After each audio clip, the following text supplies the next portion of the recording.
এটা প্রস্থান নয়, বিচ্ছেদ নয়, শুধু এক শব্দহীন সবল অস্বীকার, পরিকল্পিত প্রত্যাখ্যান। এ কোনো অভিমান নয়, ব্যর্থতা নয়।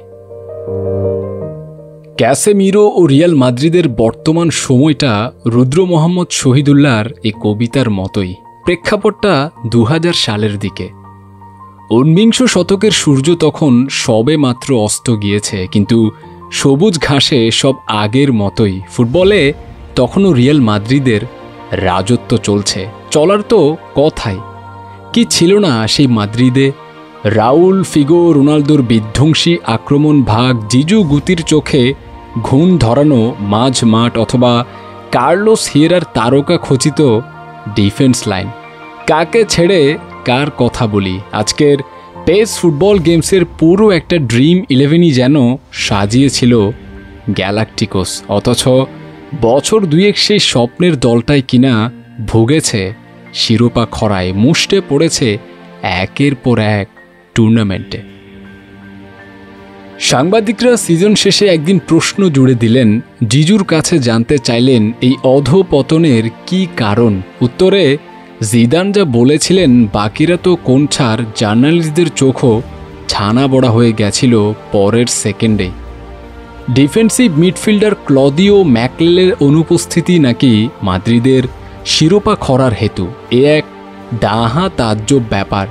তারকায় ঠাসা মাদ্রিদে যেখানে এক এক পজিশনে সোনার পারদ বসিয়ে রাখা আছে, যেখানে $মিলিয়ন খরচা করে সাজানো হয়েছে ধার থেকে ধারালো আক্রমণ ভাগ, সেখানে অখ্যাত এক ব্রোঞ্জের টুকরো কত পয়সা মূল্যেই বা দামি হয়। অথচ তেতো হলেও বাস্তব সত্য, সেই ক্লদিও ম্যাকলেলেই ছিলেন গ্যালাকটিকোস মাদ্রিদ সাফল্যের গোপন রহস্য।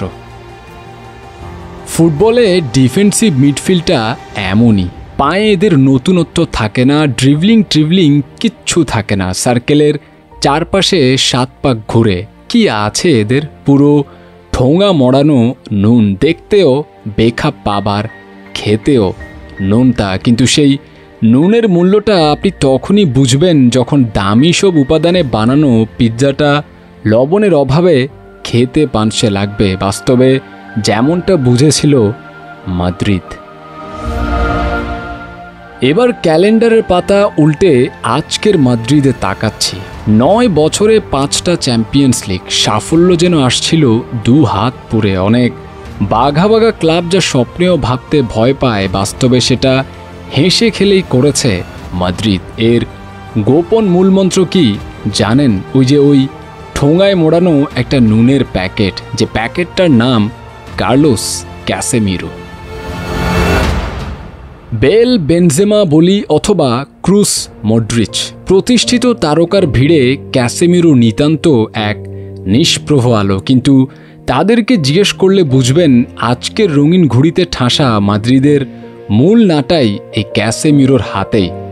শুভ্র রঙের জার্সিতে অভিষেকের দিনটা এভাবেই স্মরণ করেছিলেন ক্যাসেমিরো।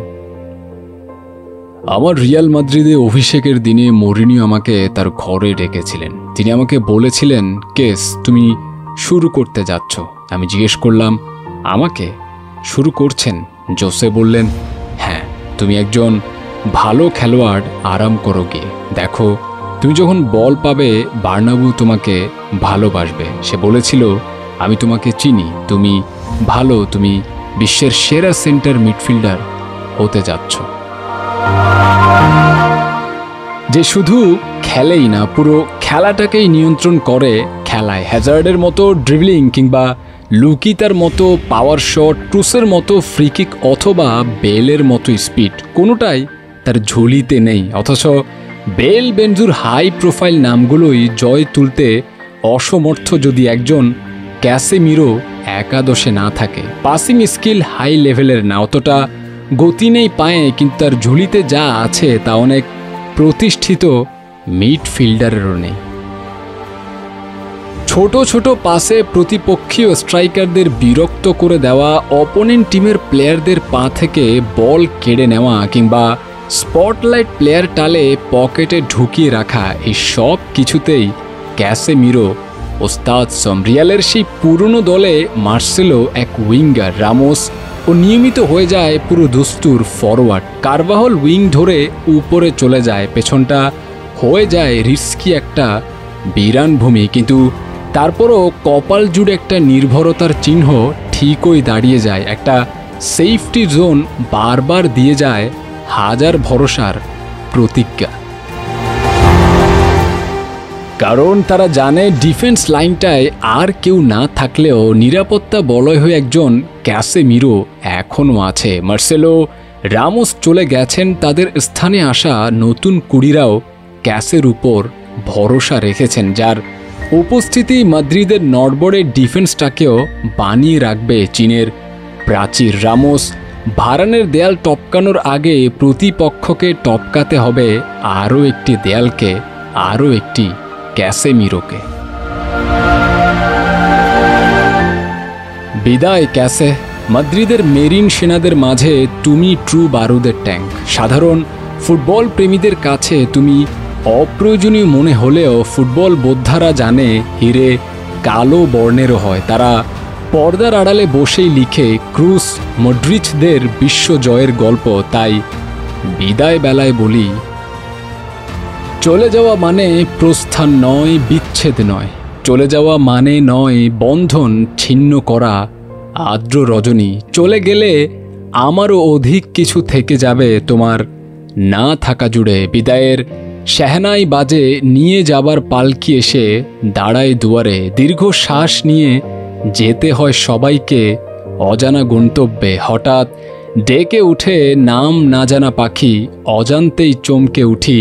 জীবন ফুরলো নাকি, এমনি করে সবাই যাবে, যেতে হবে।